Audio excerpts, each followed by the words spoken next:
Well, yeah, the veteran tackle had a lot to say and why the Eagles are the destination of the NFL. And we're going to talk about that. And we're going to be talking about the backup quarterback position because I think Tanner McKee is going to be on the outs. And I'm not even kidding. And we're going to talk about it. So let's get into it.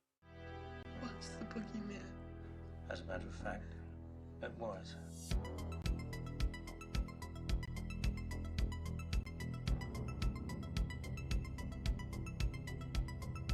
Yo, what is going on, guys? I hope everyone's having a fantastic day. Hope everyone's enjoying their summer, being patient, us waiting for training camp to see the competition go on.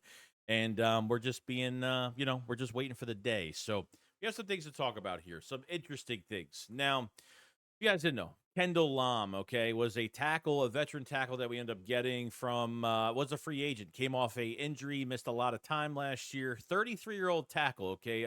It's nice to have a nice veteran depth presence at left tackle. He's played both tackle spots before, and it looks like the Eagles will keep him there right behind Jordan Mailata. We'll see how he does in the offseason program. But he had some things to say about why he came to the Eagles and just as the organization within itself. So it says Eagles offensive tackle Kendall Lam, who played for the Dolphins, slammed his former team's culture, saying players are never late, never toxic, and after every practice, the room spends 15 minutes sharing personal struggles to stay mentally sharp, something I never got with the Dolphins.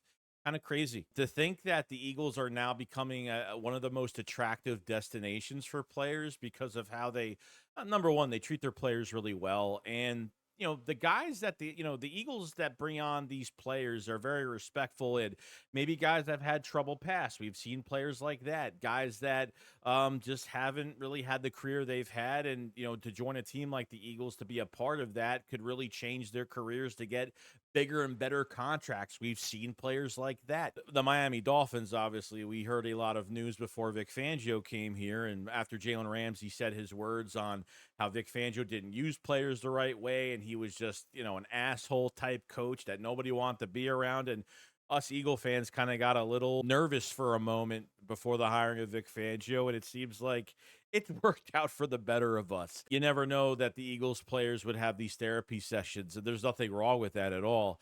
You kind of think of specific players like Chauncey Gardner-Johnson, why they wanted him out, if it wasn't because of cap situations and things like that. So it makes you think a little bit deeper when it comes to some of these players and why they come here, and the things that surprise them the most of what the Eagles do that a lot of other teams probably don't do. And that was the news on Kendall Lam. So interesting enough, that was didn't know any of that. Now, we're going to be going to the backup quarterback position. Okay. You have Tanner McKee, you have Kyle McCord, okay, and you have Dorian Thompson. Okay, you have Dorian Thompson. That's a similar skill set to Jalen Hurts on the read options, almost the same build, almost the same, maybe not the same built, but their style is very similar. Okay, you have Kyle McCord, more of a pocket passer. Tanner McKee, more of a pocket passer. The Eagles like to, and I'm surprised the Eagles like to do this. It must be, I don't know if I'm saying it's hard for them to prepare two different quarterbacks in 1 week. God forbid if you need the backup quarterback that plays entirely different than the starter in Jalen Hurts.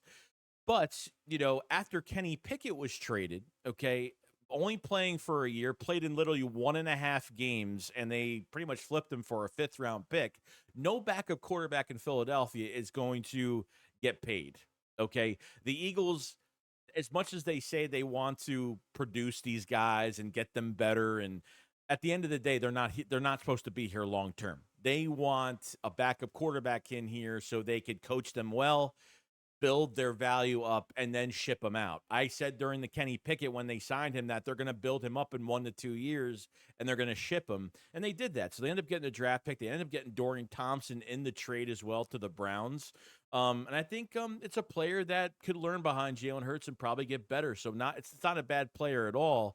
Especially if you need him for a game, if you need him. Kyle McCord's another one that we just drafted this past year, and we'll see how he does. There's not much to say about him, but he's a big dude, and he's got a really good arm. And, we're just going to have to find out during training camp and just to see more from a wider lens during the preseason games and joint practice and things like that. So I'm excited to see Kyle McCord get to work and see what he's capable of. Now, when it comes to Tanner McKee, that's really the big question, okay?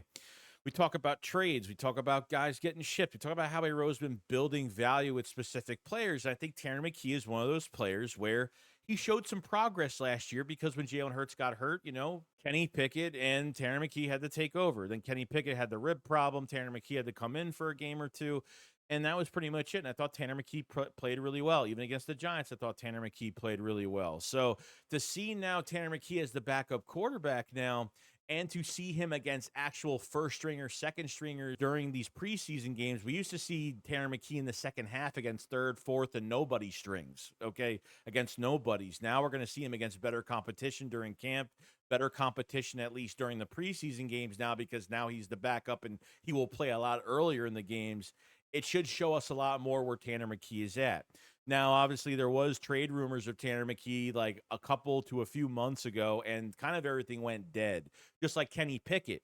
Kenny Pickett trade rumors were going on right after the Eagles won the Super Bowl, and then it went dead silence, dead quiet for a while, and then the Eagles pulled the trigger and they traded him. So I'm not off the boat that the Eagles won't flip that they won't flip Tanner McKee for a draft pick for next year or 26 or 27, whatever. I don't even care where the draft pick is coming from, but I feel like if there's quarterbacks that get hurt, or if they feel like, there's teams are going to be calling because of injuries, or they just want a guy just to, as a backup, or I don't know, something, they'll make the call. And I feel like Tanner McKee, when he gets to preseason, that's where his value is going to grow. And I think potentially the Eagles might be able to flip for another fifth rounder, maybe.